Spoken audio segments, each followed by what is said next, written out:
सभी को मेरा नमस्कार। जिस कॉन्सेप्ट की हम लोग बात कर रहे हैं, जो शुरुआत हम 9th में करने जा रहे हैं, उसी पे मैं डायरेक्टली आऊंगी। एंड आज हमने जैसे आप लोगों को पता होगा कि सारे जोनल डीटीज और जो इनके ब्लॉक रिसोर्स इन्होंने PRPs रखे, ब्लॉक रिसोर्स पर्संस SSA में वो, और 2 या 3 हेड ऑफ स्कूल, 2 या 3 प्रिंसिपल या वाइस प्रिंसिपल को बुलाया है पर जोन। और इसका इंटेंशन ये था कि 9th क्लास की जो हम ये एनरिचमेंट क्लासेस करने जा रहे हैं, उनका क्या कारण है, हम क्यों करना चाह रहे हैं और उसको सुचारू रूप से हम चला सकें। ये कॉन्सेप्ट एक्चुअली कोई नई चीज नहीं है।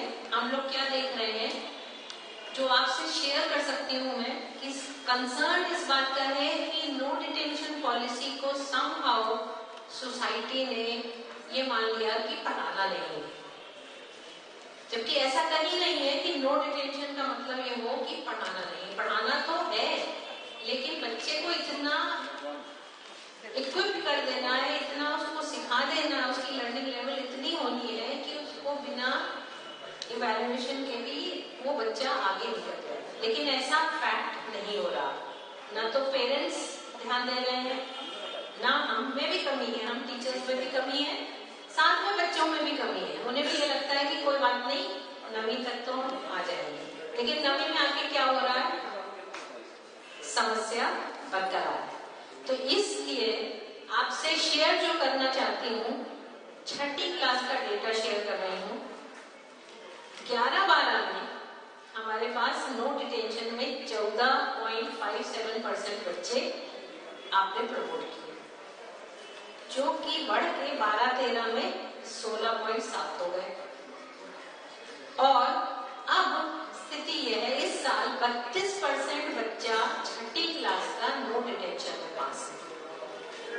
अब इस जो ये 32 दिख रहा है, ये भी फिगर बहुत अच्छा नहीं है, क्योंकि इसके अंदर जो बच्चा 63% पास हुआ है, वो केवल समेटिव से नहीं पास है, उसके फॉर्मेटिव के 40% जुड़े हुए हैं और समेटिव के 60% जोड़ने के बाद ये वो बच्चा है जिसकी 63% पास हुआ है। तो आप स्थिति असली क्या है वो आपको पता है। मेरे से बहुत बार आप लोग प्रश्न पूछते हैं कि हम सिलेबस कैसे कंप्लीट करेंगे अगर हम ये एनरिचमेंट क्लासेस करेंगे। क्या हम सिलेबस कंप्लीट करके लर्निंग दे रहे हैं? क्या हम उन्हें सिखा रहे हैं? नहीं सिखा रहे हैं, क्योंकि हम क्या कर रहे हैं कि हमने सिलेबस के नाम पे हमने सारी चीज A से Z तक जितना सिलेबस है हमने पूरा कर दिया, लेकिन जो हमने पूरा कर दिया, क्या वो पूरा हुआ? क्या उसको बच्चे को उतना आया, उसकी लर्निंग हुई? वो नहीं हो पाया। वो लर्निंग तो नहीं हुई, उसको फाउंडेशन तो नहीं मिला, लेकिन बच्चा जो है आगे, आपको सेटिस्फेक्शन हो गया कि मैंने अपना सिलेबस पूरा कर दिया, पेरेंट्स को सेटिस्फेक्शन हो गया कि पूरी किताब पढ़ा दी गई, लेकिन आने को उसको नहीं आया। तो इसलिए इस उद्देश्य से कि हमें उस बच्चे को हेल्प देनी है, और हेल्प कहाँ देनी है, हमें तीनों चीजों में, तीनों विषयों में देनी है। हिंदी में भी देनी है, जबकि मातृभाषा है उसकी मेजॉरिटी बच्चों की, लेकिन वो हिंदी भी ठीक से नहीं लिख पा रहे हैं। कमी हम में ही है कि हमने उसे 6ठी में, तीसरी में, दूसरी में नहीं सिखाया। लेकिन अब जो भी है वो बच्चा 9वीं में हमारे पास आ गया है, तो बहुत जरूरी है कि 9वीं क्लास में हम उसको यहाँ तो उसको पकड़ने की कोशिश करें। और हिंदी क्यों? क्योंकि अगर हिंदी लिखना पढ़ना सीख गया तो सोशल साइंस और मैथ्स और साइंस सारे ही सब्जेक्ट्स में हिंदी लिखना तो अनिवार्य है ही है, तो वो तो उसको बेसिक आनी ही चाहिए। तो ये कारण है जिसकी वजह से हिंदी की एनरिचमेंट क्लासेस की जरूरत है। जो स्कूलों में एग्जाम टेस्ट लिया गया, वो टेस्ट का लेवल भी हम आपसे ये बता सके कि 6ठी क्लास के लेवल का, 7वीं क्लास के लेवल का टेस्ट था, जो 9th के बच्चों के लिए लिया गया।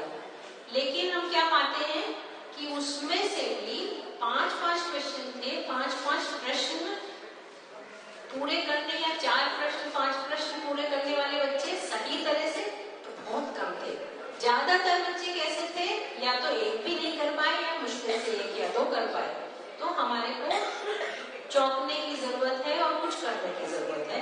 इसलिए ये प्रयास किया जा रहा है कि हम अच्छे से उनकी बेस को, फाउंडेशन को स्ट्रॉन्ग करें।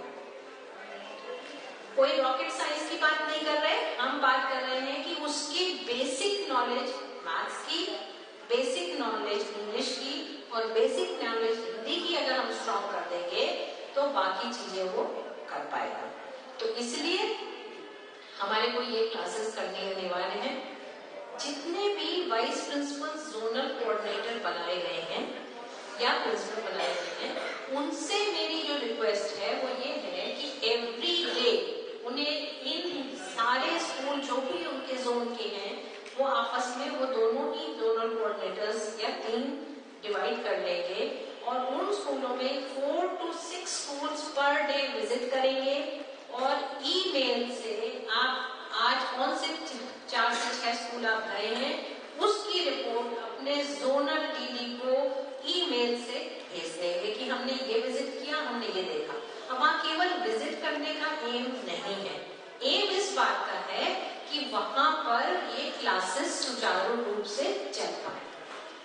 उसको सुचारू रूप से चल पाए कि उन्हें क्या करना है वो भी देखिए। अगर आप लोगों के हाथ में अभी हिंदी की शायद इन्होंने शीट्स दी है, कुछ इंग्लिश की और कुछ मैथ्स की, अपलोडेड भी है अपनी वेबसाइट पे। स्कूलों में भी ये छप के भी जाएगी। आगे के जो पहले शुरू के 5-10 शीट्स हैं वो तो हमने अपलोड कर दी है जिससे क्लासेस इमीडिएटली चालू हो जाए, लेकिन बाकी को प्रिंट करना है। तो जो जरूरी है वो ये जरूरी है कि आप वहां विजिट करें, देखिए कि वो सुचारू रूप से चल रही है कि नहीं चल रही है, क्लास की ग्रुपिंग उन्होंने ठीक से 9th क्लास की करी है कि नहीं करी है, ये हमारा सबसे बड़ा चैलेंज है। तो ये सारी चीजें ध्यान रखनी है, किसी को छोड़ना नहीं है, हर बच्चा इसमें इन्वॉल्व है। और जैसे आपसे ये भी शेयर करूं कि लास्ट ईयर अगर हम 9th क्लास का स्थिति देखें तो हम पाते हैं कि हम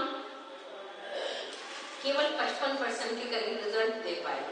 और ये 55% तब हुआ जबकि हमने EIOP भी ले लिया, उसके बाद भी 9th में 55% ही रिजल्ट हो पाया। कितना शोर बचा, कितनी परेशानी हुई, क्योंकि हम बच्चों को, उनके अभिभावकों को और अपने टीचर्स, हम सब ने भी ये नहीं रियलाइज किया कि जब बच्चे की लर्निंग नहीं हो रही तो 9th में उसकी समस्या बनी रहेगी। तो इन एनरिचमेंट क्लासेस का एम ये है कि ये आप उनको वो फाउंडेशन दिलाएं जिसपे वो अपनी नींव मजबूत करके अपनी बिल्डिंग पढ़ाई की बना सके। इसके अंदर प्रथम एक बहुत बड़ा NGO है जो कि हमारे सहयोग कर रहा है, एब्सोल्युटली फ्री ऑफ कॉस्ट सहयोग कर रहे हैं और रोज वो लगे हुए हैं। शैलेन जी यहाँ बैठे हैं, वही इस ट्रेनिंग को आगे लेके जाएंगे और शैलेन जी से कंटिन्यूअस एवरीडे बेसिस पे हमारी कुछ वार्तालाप होती है, क्योंकि मुझे लगता है कि ये पूरे 16 लाख बच्चे मेरे हैं और इनको आगे जाना है। और जो स्थिति है वो ये है कि आज की तारीख में हमारे पास 9th क्लास, जो कि हमारा सबसे बड़ा क्लास है डायरेक्टेड का, उसमें 3,07,000 बच्चा है। तो ये 3,07,000 बच्चों का अगर भविष्य सुधारने में हम जरा भी सफल हुए तो आप सबकी मदद से ही हम सफल हो पाएंगे, उसके बिना हम नहीं हो सकते। बहुत जरूरी है कि इनको हम बहुत पेशेंटली, सिंपैथेटिकली डील करके और आगे ले जाएं।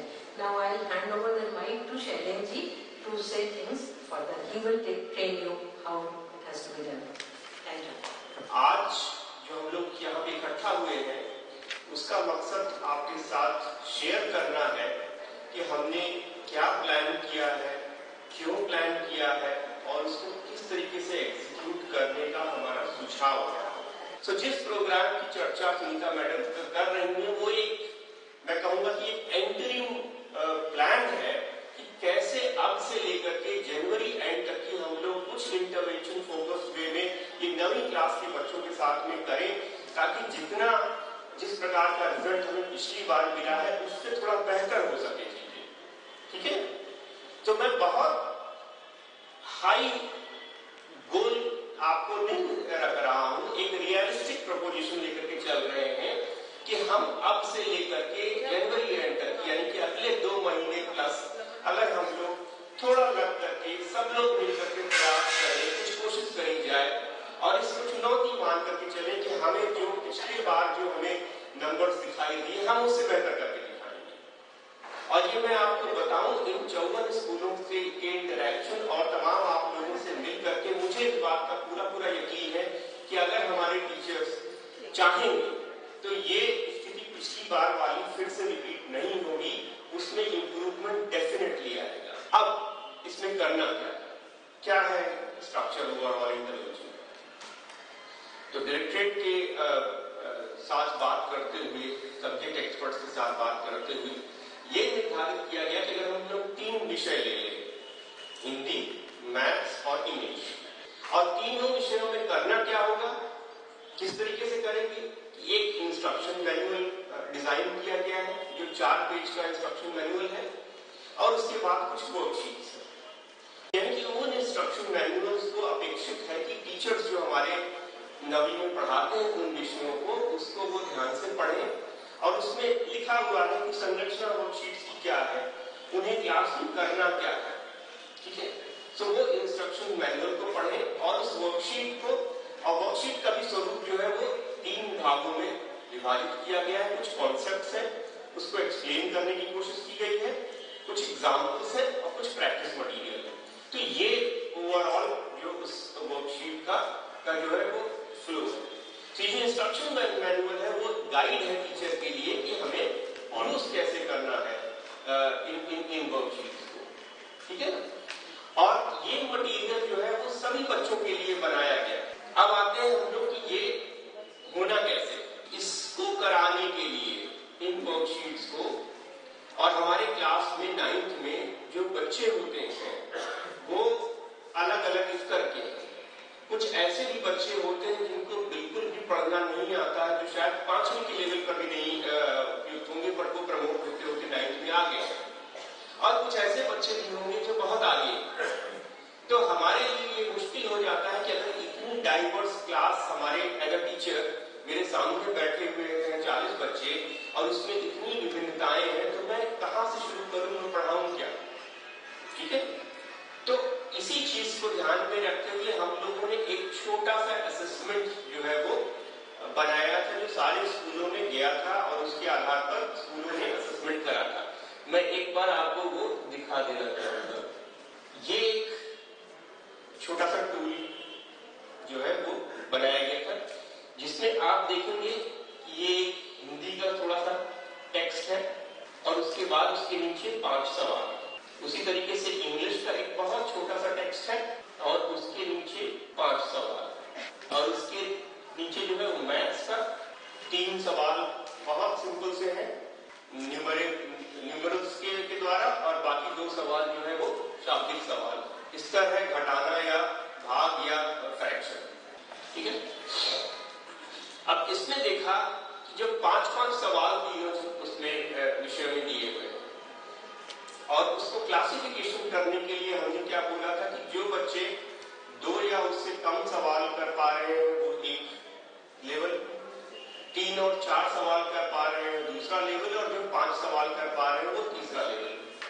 3 लेवल जो है वो बन सकते हैं, ठीक है। और आई एम श्योर सभी स्कूलों ने इस तरीके का क्लासिफिकेशन जो है वो कर लिया। ये मकसद इस असेसमेंट का ये नहीं था कि हम किसी बच्चे की काबिलियत पर सवाल उठाएं या वो बोले कि ये बहुत काबिल बच्चे हैं और ये कम काबिल बच्चे हैं, ये मकसद नहीं था। मकसद सिर्फ ये था कि ये हम समझें किस बच्चे को किस प्रकार की इंटरवेंशन की जरूरत पड़ेगी।